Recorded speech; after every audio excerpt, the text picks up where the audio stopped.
country over spring and summer.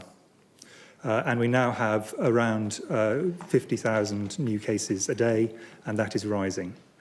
Next slide, please. If we look around the country, thanks to the work that everyone is still doing, the R is substantially lower than it would have been if people were not doing the social distancing, were not doing all the things in families, in firms around the country. It would be going up much more rapidly than it is at the moment. But there is an increase in virtually every part of the country, apart possibly from the northeast, where they have been taking additional measures, substantial additional measures, and there is some evidence of some flattening, but not yet of any evidence of the coronavirus falling. And that is important because it is now at quite a high level, and if things went wrong, the margin of error is very, very small. We have very little headroom, even in the one area where there is some flattening at the moment. So things are going up across the whole country. Next slide, please. And it's probably important to think about this in terms of ages. These heat maps go from left to right over time, so the right is the most recent, and from bottom, which is children under the age of 16, up to top, which is people over 60. And as you can see, what happens in every area is that it gets darker, meaning there's more cases all the way through the period we're looking at, and it steadily moves up the ages. So it doesn't remain constrained just to one age group. And the top line is beginning to darken in every part of the country. And those are the people over 60 who, as I say, will translate over time into some cases in going into the NHS. Next slide, please. And we're now beginning to see this is moving over to NHS activity, we're beginning to see this with a rise in the number of hospital admissions in England by age group, and this is just looking at people at different age groups. There is a rise in virtually every age group in older adults, basically anyone over the age of 45, there's a rise in number of people going into hospital with COVID over time. And this is obviously going up, not in a straight line, but in an accelerating line. Next slide, please. If we compare the number of people in hospital at this moment with the first peak of COVID, these are NHS people in NHS beds in England by NHS region. Currently, only in the northwest is this coming close to the peak that we previously had, but it is increasing in every area. And if we do nothing, the inevitable result is that these numbers will go up and they will eventually exceed the peak that we saw in spring of this year. Next slide, please. And therefore, if you look at the NHS as a whole, inpatient beds, dark blue is August, light blue is September, and purple is October. You can see it was still falling in August. In September, initially flat, and then a very gradual increase in numbers, but now it is going up steadily on an exponential curve. Next slide, please. Looking at individual hospitals, NHS hospitals, these are the hospitals with more than 100 COVID inpatients in them. This number will increase over the next weeks. And in green are hospitals which have got below half of their previous peak. In orange is the point where they actually get to half the number of people in hospital they had at the COVID peak, and in red is where they exceed the number of hospital inpatients they had at the peak of the first wave of this. And as you can see, the progression is steady, and we now have several hospitals with more inpatients with COVID than we had during the peak in spring. Next slide, please. Fortunately, the death rate, although rising, is still significantly below the peak, but the mortalities rate, the death rate, will track the number of people going into the NHS over time with a significant delay. And we're seeing increases now that are quite noticeable in the northwest, Yorkshire and Humber and the North East, and increasingly in the Midlands as well. But the other areas will follow because they will follow the NHS admissions. So that's all the data in terms of looking backwards. Those have already happened. Patrick is now going to talk briefly about the projections forwards. Thank you. Can I have the first slide, please? So just to recap, at the moment, these are three different ways of looking at it from different studies or the consensus group from the modellers of the number of people every day with COVID, catching COVID new, and it's 50,000 plus most likely as the number, and perhaps 500,000 people or more overall with the disease. Next slide, please. The R was relatively flat and below 1. Below the red line means the epidemic is shrinking, above the red line means it's growing. And you can see from August onwards, the R went above 1, the epidemic grew and continues to grow. So although some of the measures that are in place have eased off perhaps the rate of growth, it's still growing. And that growth from a high baseline means numbers get very big quite quickly.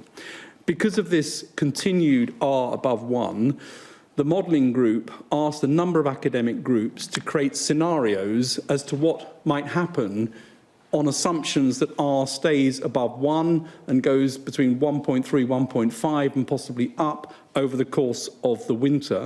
And the next slide shows the early working from 2 weeks ago of some of those groups looking at deaths in England over the winter period. So this is early work scenarios looking at this on the assumptions of R, different groups, and as you can see, different groups come up with different answers depending on their models. But what is clear from all of them, in terms of deaths over the winter, there's the potential for this to be twice as bad or more in terms of the first wave compared to the first wave. So the models are clearly showing that this could be the case in these scenarios that are presented here. I want to move, though, from scenarios to now looking at the 6-week projections, which are more based on data now and have greater certainty than you can ever get when you're looking months ahead. This shows the hospital daily admissions. You can see the first peak on the left-hand side, and then over to the right-hand side, you come up to date, today, and then the projections forward over the next 6 weeks. And this is a consensus view across a number of modelling groups. And what you can see here is a projection that over the next 6 weeks into early December, the numbers exceed the numbers of hospitalisations in the first wave peak. And as Chris has already said, in some hospitals you see that already, but this suggests across the country as a whole we would see this. Some hospitals earlier than others, some a bit later, but this is the projection in terms of hospital admissions over the next 6 weeks, with the uncertainties in the shaded blue area. Next slide, please. Inevitably, hospitalisations lead, unfortunately, to deaths in some people. Again, you can see the first wave on the left-hand side, and the dotted line indicates the top of the first wave. And on the right-hand side, you can see the projection from today going forward in the blue. And again, the light blue indicates the uncertainty range. But what you can see is the model suggests increasing, the models, this is a consensus across models, suggest increasing deaths over the next 6 weeks, so that by the beginning of December, the 8th of December, this is very close to the first wave peak if nothing is done. Now, clearly, if you stop the R from increasing, if you allow the R to come down, then you would flatten this off and then potentially reverse it. But on the current trajectory, that is what is thought to be the prediction for deaths over the next 6 weeks. And of course, that would continue to go up because the hospitalisations already exceeded the first wave peak. By this time, deaths would follow. So unfortunately, that's a very grim picture in terms of what this looks like in the absence of action and continued growth. Next slide, please. This is a complicated slide. It's from the NHS and it shows what the impact of this would be on NHS beds. So on the left-hand side is acute hospital beds, and on the right-hand side is ventilator beds. It's the same curve you've just seen, so the first peak on the left and then the projection on the right. So the projections that I've just shown you lead, when the NHS do their bed calculations, as peak usage being exceeded on the 20th of November. That's obviously not a precise estimate, but where this would fall on average, that the extra available beds would then be exceeded a couple of days later, 3 days later, and then extra capacity caused by having to postpone, unfortunately, all the things that nobody wants to postpone gets exceeded sometime later in December. And a similar picture is seen on ventilator beds, where the peak gets reached at the towards the end of November or in December, and the currently available get breached a little bit earlier. So this is a picture of what the NHS pressures would look like under the scenarios that are in the 6-week projection. I'll hand back to you, Prime Minister. Thank you very much, Patrick, and thanks, Chris.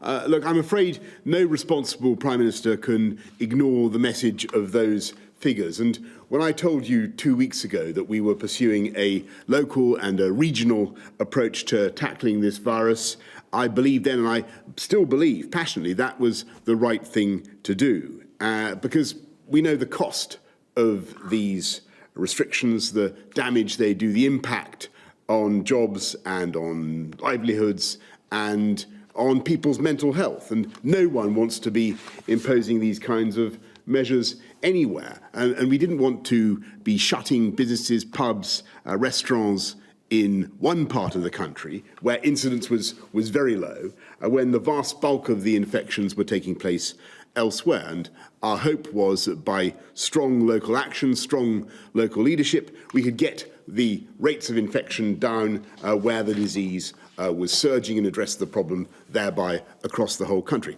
I want to thank the millions of people who've been putting up with these restrictions in their areas for so long. I want to thank the local leaders who've stepped up, and local communities, because as you can see from some of those charts, you know, that the R has been kept lower than it would otherwise have been, and there are signs that your work has been paying off, and we will continue as far as we possibly can to adopt a pragmatic and a local approach in the months ahead.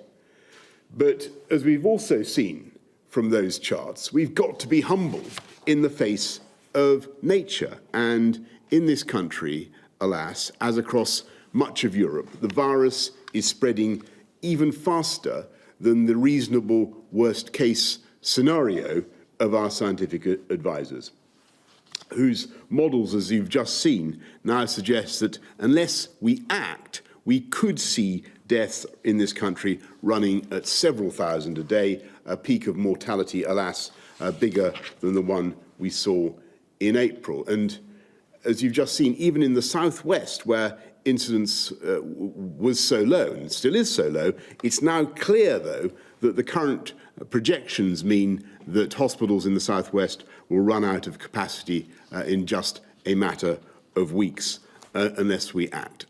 And let me explain why the overrunning of the NHS would be a medical and a moral disaster beyond the raw loss of life. Because the huge exponential growth in the number of patients, by no means all of them elderly, by the way, would mean that doctors and nurses would be forced to choose which patients to treat, who would get oxygen and who wouldn't, who would live and who would die. And doctors and nurses would be forced to choose between saving COVID patients and non-COVID patients. And the sheer weight of COVID demand would mean depriving tens of thousands, if not hundreds of thousands, if not millions of non-COVID patients of the care they need. And it's crucial to grasp this, that the general threat to public health comes not from focusing too much on COVID, but from not focusing enough, from failing to get it under control. And if we let the lines on those graphs grow in the way that they could and the way that they're projected to grow, then the risk is that for the first time in our lives, the NHS will not be there for us and for our families. And even if I could now double capacity overnight, and obviously I'm proud that we have massively increased capacity. We do have the Nightingales. We've got 13,000 more nurses now than we had last year. We've got many more doctors.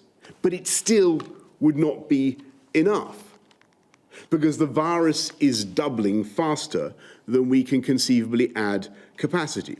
And so now is the time to take action because there is no alternative. And from Thursday until the start of December, you must stay at home. You may only leave home for specific reasons, including for education, for work, let's say if you cannot work from home, for exercise and recreation outdoors with your household or on your own with one person from another household, for medical reasons, appointments, and to escape injury or harm, to shop for food and essentials, and to provide care for vulnerable people or as a volunteer.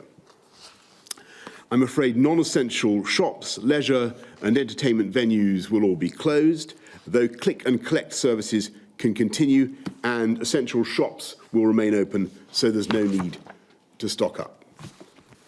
Pubs, bars, restaurants must close except for takeaway and delivery services.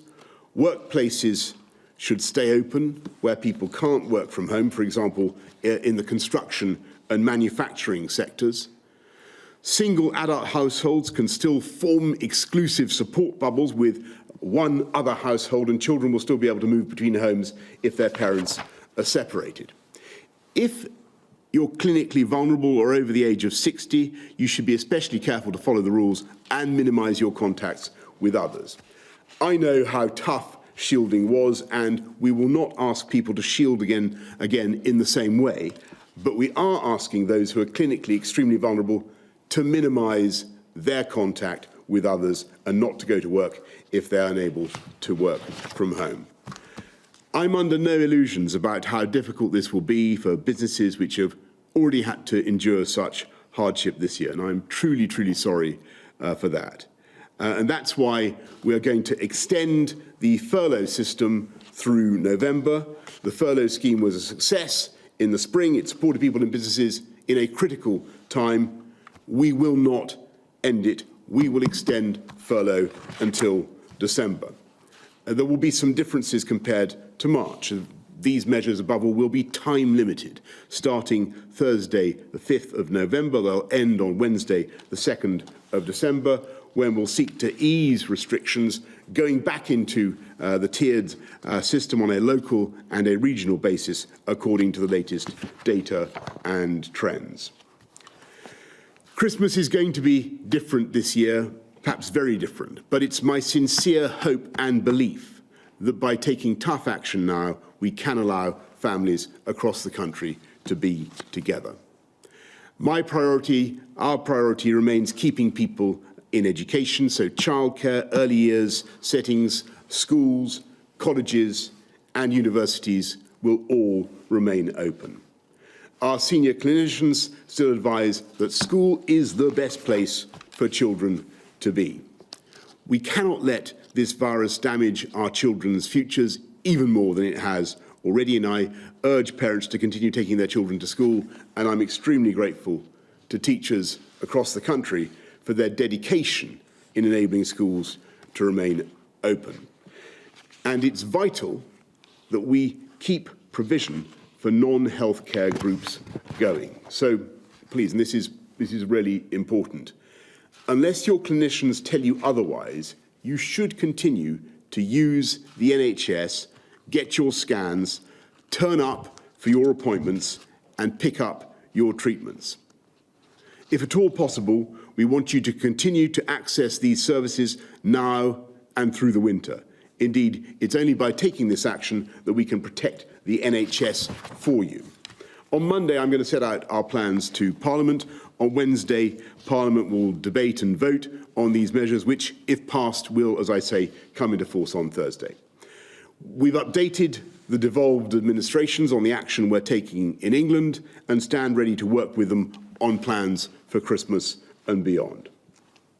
We should remember that we're not alone in what we're going through. Our friends in Belgium, France, Germany have taken very similar action. And so, as we come together now to fight this second wave, I want to say something about the way ahead, because people will reasonably ask, when will this all end? And as I've said before, I am optimistic that this will feel very different and better by the spring.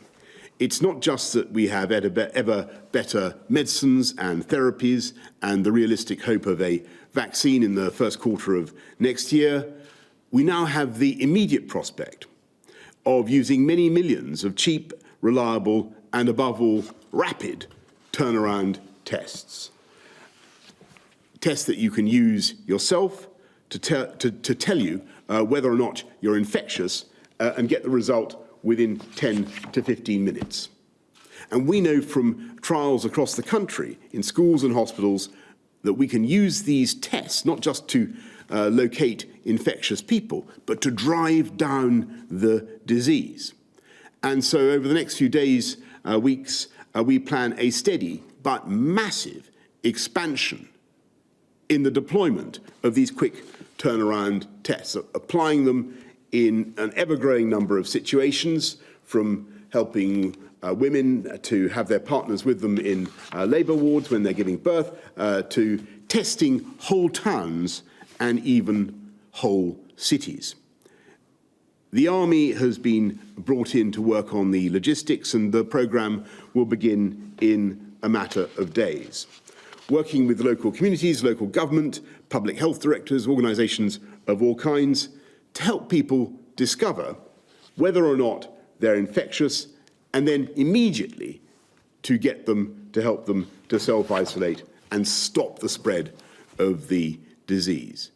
And I can tell you tonight that the scientists may be pretty uniformly gloomy about the immediate options that we face, but they are unanimously optimistic about the medium and the long-term future. We will get through this, but we must act now to contain this autumn surge.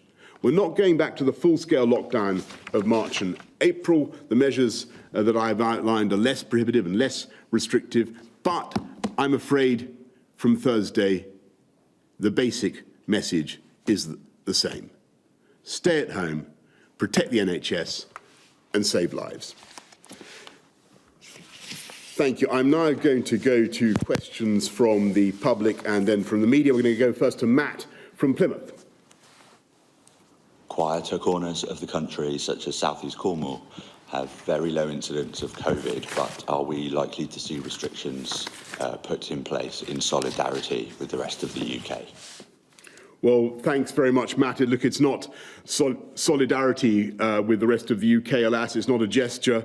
What we're seeing, the numbers from the southwest, it's very clear that it's doubling there as well.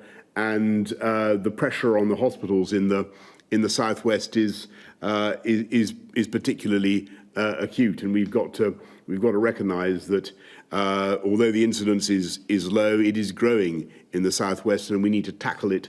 And we need to tackle it now. But Chris and Patrick, anything you want to add to that? The only thing to add, Prime Minister, is just to reiterate, many of the areas which are lower have some of the highest rates of increase, and also some areas, including the southwest, are likely to get pressure on beds really relatively early because of the particular way that the NHS is constructed in those areas. Thanks very much, Matt. Let's go to Alex from London. Alex from London asks, many graduates of 2020 are struggling to find work and having their internships and placements cancelled. What is the government doing to support graduates in accessing the labour market? Well, thanks, Alex. One of the many things that we're doing is the £2 billion Kickstart programme, which is designed to help 18 to 24-year-olds get into the labour market by supporting their employers to take them on with a contribution from government to the value of the living wage, and we hope that will be effective in the in what will unquestionably be tough months ahead. Kickstart amongst many other schemes that we're using to support young people get jobs across this country. I'm going to go now to, since that was obviously a question for me rather than for the scientists, I'm going to go to Laura Koonsberg of the BBC. Laura. Thank you very much, and good evening, Prime Minister. You were told by your own scientists many weeks ago that you would have to take national action in order to save lives. Prime Minister, what took you so long? And to Professor Whitty and Sir Patrick, you've always been clear that taking early action would have the greatest chance of success in controlling the spread of this disease. Do you think that people may have lost their lives unnecessarily because of the delay? Well, Laura, let me just answer your question by saying this is a constant struggle and a balance that any government has to make between lives and livelihoods, and obviously lives must come first, but we have to be mindful the whole time of the scarring, the long-term economic impact of the measures that we're obliged to introduce. So I do think it was right and rational to go for the regional approach. You know, if we could have got the R down in those local areas in the way that we wanted to get it below 1. I mean, we came very close in some places. I think that would have been a great way forward. Alas, in common with many other parts of this continent, we've just seen an overall growth rate in the second wave, and it has made it absolutely vital to act now to protect our NHS and to save lives. And you know, yes, it is true that the course of the pandemic has changed, and it's also right that the government should change and modulate its response in accordance. And I make absolutely no apologies for that. But I know there are other questions. Sorry. Well, I mean, this is a horrible virus, and these are horrendous decisions to have to make. And, you know, one shouldn't underestimate the impact of lockdown and all the other things that come along with that. There's no doubt from the purely point of view of the spread of COVID, the earlier you go in, the better. And so that is definitely the case for the spread of the disease. But of course, you know, people have to take into account other things as well, and that's a matter for politicians. Thanks very much. Well, the only thing I'd add is, relative to other countries in Europe, some have gone earlier and some have gone later. France, for example, has actually gone arguably slightly later in terms of its epidemic curve. And these are very difficult judgments for every government. I would reiterate, though, the point just from a health point of view, many of the things that are involved have significant downsides. And therefore, we've always been having to, in the advice, walk the path of saying there are some very significant things you have to do early, but if you do them early, you also come at a very significant cost. And how do you balance those two across one another? Thanks so much, Laura. Beth of Sky News. Thank you. Prime Minister, you said recently a national lockdown would be a disaster, but many people watching this tonight will conclude that your failure to follow sage advice and the advice of the men standing by your side 5 weeks ago was now the wrong call. We face a longer lockdown. Christmas is in doubt. The NHS could be overwhelmed. Do you accept you should have followed the scientific advice more closely? And do you regret that you haven't? And if I could just ask Professor Whitty, many people will be watching this tonight. They will be very worried about what it means for them and their families, particularly going into Christmas. Realistically, is it now too little too late to get us to a place where we will be able to celebrate Christmas with our families? Well, thanks, Beth. Look, I just really repeat the point I made to Laura. We've obviously have to listen to all kinds of scientific advice, some of which tends in very much a different direction from some of the sage advice that you've seen. But we also have to balance that scientific advice with the consequences for people's lives, for people's mental health people's livelihoods that comes from lockdown measures. And you've heard what David Nabarro of the World Health Organization, a very estimable epidemiologist, says about lockdowns. There's a range of advice, and there's a balance that we have to strike. I think I would just stress that we're not going back to, we're not closing schools. It's very, very important that we're keeping schools open. Construction, manufacturing, we want to keep going. People, of course, should work from home. We want to minimise contact and get the R down, and that's the important thing. That's the way to protect the NHS. But, I'm not going to pretend to you that these judgments aren't incredibly difficult. They are incredibly difficult. And we have to find the right balance, and we have to change with the changing pattern of the virus. And alas, what we're seeing now is a pretty consistent surge, not just in this country, but across many of our friends and partners in Europe. So we have to deal with it, Beth. In terms of the timing, the idea that there is some perfect time to act is a complete misapprehension. There is basically no perfect time, and there are no good solutions. All the solutions are bad.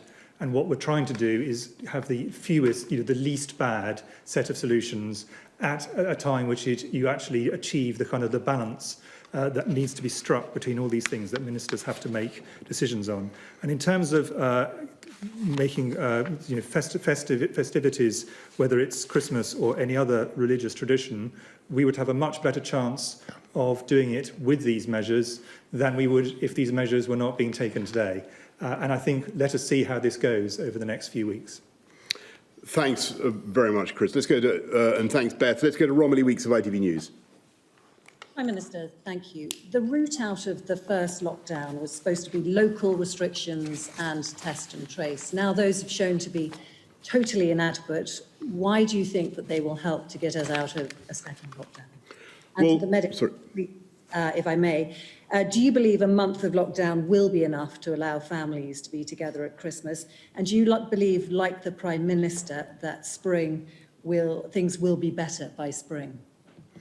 Well, Romilly, first on why I think the local approach remains the right approach, and what I talked about what we're going to do with the lateral flow testing, the mass testing, the LAMP testing, all kinds of testing that we're going to be already are rolling out. That works so well if you have local buy-in, local support, local organisations, local councils, public health directors, everybody involved together. And that the same applies to all the measures that we want to put in place. That's why the regional approach was right. One reason why the regional approach was right. Second reason is if the local approach was right. Second reason, as I say, when you have a situation in which, in a very big country with a huge population, you have very considerable disparities in incidence, it's logical not to treat the whole country the same. And you heard that point made by Jonathan Van Tam and others very recently. And I think that holds a lot of water. The trouble we've got, I'm afraid, Romilly, is that the local leadership and the local initiatives, the tiers they were in, they made progress. I mean, they did get the R down in the areas or lower than it would otherwise have been. No question. They made a huge, their sacrifices, their effort made a huge difference. And perhaps if we continued, that it really would have worked in those areas. The problem was that we were just seeing too many cases really taking off across the whole country, and it wasn't coming down fast enough in those most badly affected areas. And so you have to take a judgment, and we have to try now to get this thing, get the R right under control with the measures that we're setting out. Then as I said, to come out of it in December, and hopefully people will have something a bit closer to a normal Christmas as a result. But more important than that, we will be able to spare the NHS and save a lot of lives, and that's the fundamental objective. On the questions you asked me, I think if we did not act now, then the chances of the NHS being in extraordinary trouble in December would be very, very high. So in a sense, this is trying to make sure that December is not an impossible place for the NHS with large numbers of people infected and large numbers dying. I am, however, as the Prime Minister said, one of many scientists who are much more optimistic when we look forward to spring. And that's for multiple reasons, each one of which contributes a small amount. But the two biggest ones are, as the seasons move on, we all know that this is the late autumn and winter period is the period of greatest risk for respiratory viruses. That's true for everything, flu and many other viruses as well. And we expect that will come to our significant advantage when we come through to the spring, for lots of reasons, people behaving differently because they're outdoors more, open windows and so on, and temperature. But also, and importantly, there are now multiple shots on goal from science. And the scientific effort that is going on at the moment is absolutely unparalleled. From the UK, with enormous work done through the National Institute for Health Research and Medical Research Councils and Wellcome Trust and others, and the academic sector leading that work, also through many countries doing the same kind of activities, and all the pharmaceutical industry engaged. If you think about that body of work, it is steadily going to come on top of this infection, just as it has every infection we've had to date. And I think it is important always to remember that medical science is remarkably effective, but the area it has been most effective is in tackling infectious diseases, and which used to be the predominant cause of mortality, and they've now changed. So the expectation that science will bring forward large numbers of things which cumulatively will get on top of this, I think, is not an unreasonable one. That is what you would expect based on all previous experience. And I think there are three concrete things to bear in mind of the advances in science. First, we now know one drug, dexamethasone, that reduces death from COVID in patients requiring oxygen in hospital. Second, vaccines are now in late-stage clinical trials, and there are many in late-stage clinical trials, showing an immune response. Doesn't mean they're all going to work, but it's a very important step along the way. Third, the new testing approaches, so the idea of faster near-person testing, which has been difficult up until now, and it wasn't certain that you get there, now looks real, as though that's going to come online. So those three things together are concrete, and you can see, therefore, the advances that are likely to come into play over the next months, and certainly by next year, in spring and beyond, you start to see the effects of some of those. Thanks so much, Romilly. Thanks. Let's go to David Willing's Sun on Sunday. David.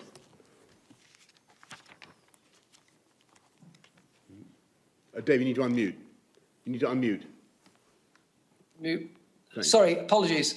If this 4-week lockdown doesn't do the trick and you have to extend, what sort of length of time do you envisage? Another week, another 2 weeks, another 4 weeks? And could I perhaps ask Professor Ballinson, Professor Whitty and Sir Patrick, whether they think that 4 weeks is enough or whether they were pushing for a bit longer? And the other thing I'd like to ask quickly is the Premier League matches, are they still going to be played throughout this period?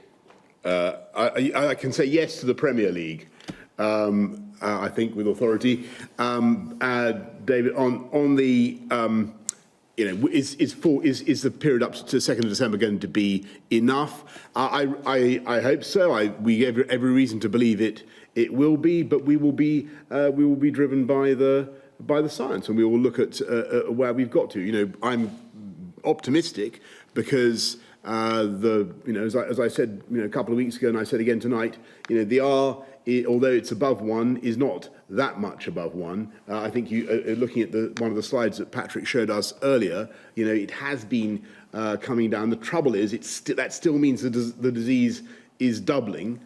If we can get it below 1, then, as you know, it starts halving, and that's where we want to get. And we think this package will do that, but we will be led by the evidence. I think the key is getting the R really below 1 during this 4 weeks. So if we all do what we're supposed to do during this, the R will come down. If we can get the R well below 1, it starts to halve and we end up in a much better position. But I don't think it's a situation where in 4 weeks' time you just say, well, everything's back to normal again and you there's going to have to still be some restrictions over the winter until the new measures come in spring and the new things come along. But 4 weeks with a really good reduction of R would make a big difference. And just on the period coming up, as it were, to December the 2nd, we will be looking very carefully at what's happening in the tiered areas and working out exactly which tier would be most appropriate as we come out of these tougher autumn measures. Let's go to Harriet Lyon of the Press Association. Thank you, Prime Minister. What is your message to leaders in Scotland, Wales and Northern Ireland? Do you want them to follow your lead and introduce the same measures? And if not, are you considering restrictions on travel between the four nations? And to the scientists, why are you confident that you won't need formal shielding this time around? And is there also a danger that hospitals could still be overwhelmed despite these new restrictions?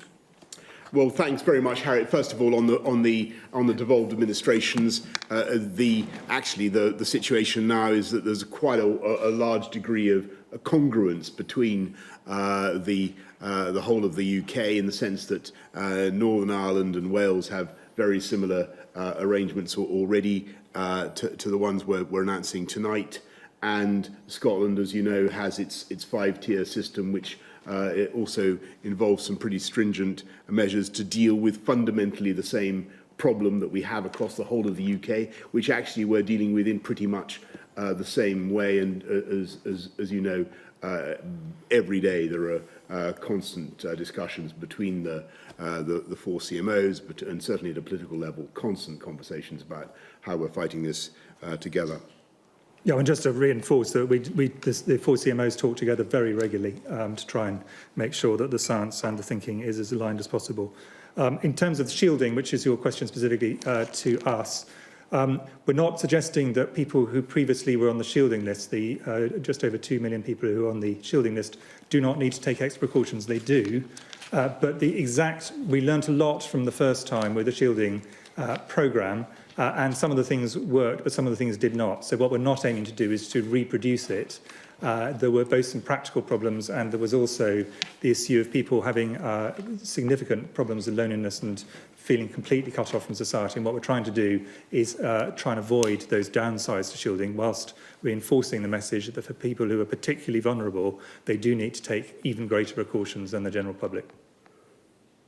Right, well, that brings us to the close. Thank you very much, Harriet. Thank you, everybody, for watching. I just repeat those 3 rays of sunshine or of optimism that from our scientific and medical advisor, rather than from me. The prospect of ever better drugs, already dexamethasone, the realistic, though by no means certain, but realistic prospect of a vaccine, and then the hopes that and confidence that we're now placing in rapid turnaround testing that we're rolling out across the country. But in the meantime, we have to put in place these tougher measures for now until the 2nd of December across the country. And it goes without saying, everybody, don't forget the basics. Don't forget hands, face, space. Get a test if you have symptoms. Thank you all very much. Stay safe. Thank you.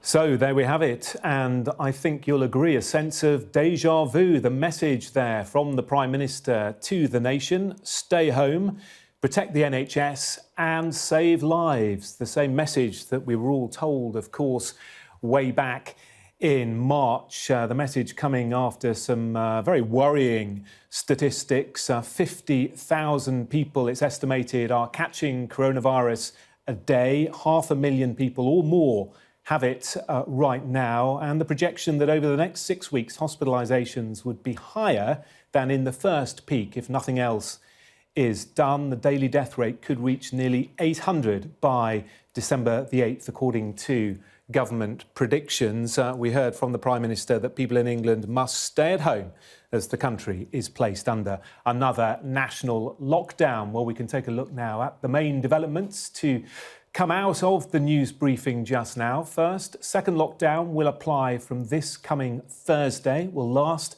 until the 2nd of December. Now, it means pubs and restaurants, with the exception of takeaway venues, will have to close. That is the same with all non-essential shops and leisure facilities. Now, the Prime Minister said keeping children and young people in education is a priority, so he's kept schools, colleges and universities open. He said travel is not advised unless absolutely essential or necessary for work. People abroad on holiday will be allowed to travel home. And he also said that there will be a furlough scheme payable at 80%, as it was first time round, for the duration of the package of tougher national measures. Our political editor Beth Rigby is with me now for a very sombre tone there from the Prime Minister, and as expected, essentially a second lockdown. Yes, Jonathan, and this is exactly what the Prime Minister and all his cabinet and all the ministers that have been on our shows daily talking about COVID-19 and what is going on in our hospitals and around the country were determined not to do. It is but 2 and a bit weeks ago that the Prime Minister announced his regional lockdown strategy, and then he stuck through that despite increased hospitalisations and cases rising and growing alarm. SAGE, the advisors for the government, the scientific advisors, recommended that short circuit break. On September the 21st, the Prime Minister broke with that scientific advice because he was trying to balance up the needs of the economy with protecting public health. Sir Keir Starmer, the Labour leader, pushed for that circuit break on October the 13th, and the Prime Minister accused him of political opportunism, and he said that that was not the measures that he wanted to take. So the big question, of course, tonight is, you've had to change your mind. Did you make a mistake when you didn't go along with the scientific advice 5 weeks ago? Because the outcome is a longer lockdown, and Christmas certainly looks more precarious, and the NHS looks like it could be in substantial difficulties. And when I asked him about that, whether he had made the wrong call, did he regret that? He said the course of the pandemic has changed and made it absolutely vital to act now. He said he didn't make any apologies for changing the guidance. And he said that I'm not going to pretend to you these judgments aren't incredibly difficult. We have to change with the changing pattern of the virus. But questions, obviously, about the change in policy, the public told one thing, then we're told another thing. And I think crucial to all of this is compliance. Will the public keep listening? Will they keep following the measures? This is a big moment. We are going into a national lockdown again for 4 weeks. The Prime Minister and his scientific advisors were very clear that they hoped it would be enough to bring the R number down. You saw Patrick Vallance there talking about hopes that this 4-week circuit break now might reduce or halve the R rate and we can come towards some sort of normality into December. But when I asked Chris Whitty, come on, what's the reality? Should we be planning for Christmas? What do you expect? He just couldn't give any of those assurances. Indeed, I think what he said was all of the options at the moment are bad. He said what we're trying to do is have the least bad set of solutions. He also said, which I thought was very striking, was that if we don't act now, the chances of the NHS being in extraordinary trouble is very high. He said we're trying to make sure December is not